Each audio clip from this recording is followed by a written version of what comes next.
I used to feel like a victim in my life.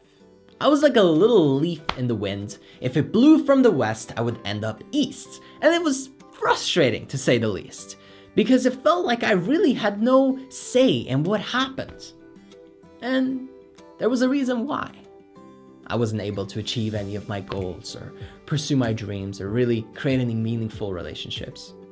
And it was simply because I was putting all my attention on the outcomes, on the things that I wanted or didn't want, and not what I could actually control.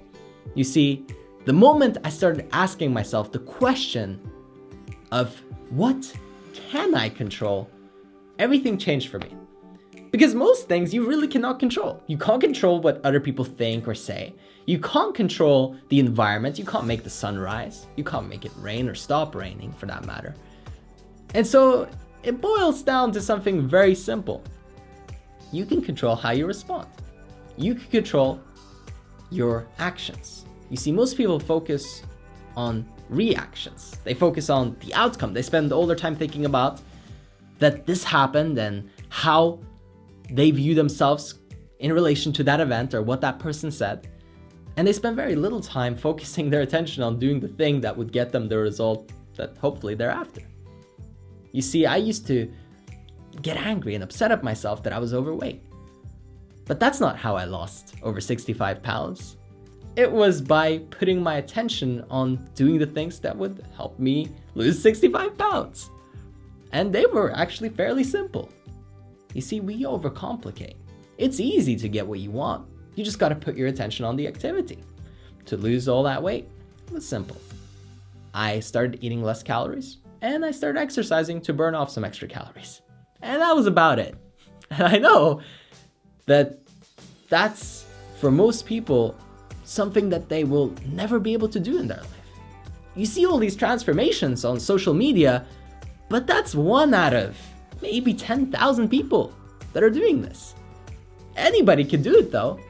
You just have to switch your attention from the outcome to the action that creates the outcome.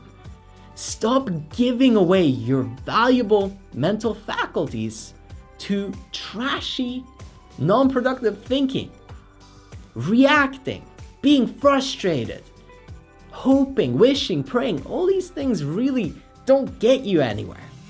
And if you would only put your attention on doing the activity that gets you where you want to be, you'd have anything you want in life, for the most part, within reason. Not everything you want, but at least a few things that you really want. So, I ask you the question, what do you ultimately want? Spend about 1% of your time thinking about that. I'm sure you already know. And then let's really focus our energy on what we can do to get it. You see, if you want to make $1 million, you would have a hard time finding success by sitting there writing $1 million or thinking about what you'll do once you get your $1 million. And you'd have a lot more success by saying, okay, how do I do this? Reverse engineer. What are the steps? How many products do I have to sell? How many recurring subscription payments do I need? Okay, how do I market and promote? Where do I go? What do I do to generate that kind of income? And for most people, that feels overwhelming. And the reason that's overwhelming is because you're not used to it. If you're used to spending all your time and attention focusing on the outcome, of course you're going to be overwhelmed the moment we start doing something serious that actually makes a difference. But you're spending so much time, so much energy, really reacting to what's happening.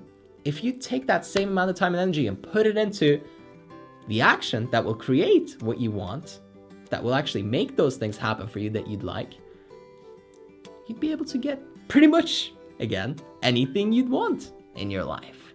So, once again, take your attention and put it on the action. Take your attention and pull it away from this nonsense that's not getting you anywhere. If you're not happy and fulfilled with the results that you're getting, try something different, because the definition of insanity is doing the same thing over and over again, expecting a different result. So let's try focusing our attention on what we can control, not what we cannot. Ask yourself that very important question of what can I control? I ask myself that every day. Something bad happens, right? A deal falls through, I'm working with some corporate clients, and it just doesn't end up happening for me. I could sit there and bash them, bash myself. What did I do wrong, right? Or I can say, wait a second, what do I need to do? What can I control here? I can control how I respond. Okay, I'm just gonna let it go. And then I can control creating another opportunity. I can position myself correctly. And when you approach life from that position, it's a wonderful world. And the reason I know that is from personal experience. I can tell you on the other side, it's a horrible world. I mean, it's a living hell if you approach it from the reactionary standpoint. And most people will do that by default. So let me ask you, are you doing that by default? Because I know I was. It's time to get out of it. It's time to start really thinking for yourself and putting your attention on the things that will actually create results. Set your goals backwards. Think about what you want for sure. Spend some time. And then start designing, constructing, and then finally stepping through and accomplishing your action plan. That is your most valuable asset. That's where most of your time and energy should go. And then the results and the outcomes will just sort of start to shape up and look exactly like what you wanted them to all along. At least that's what happened for me.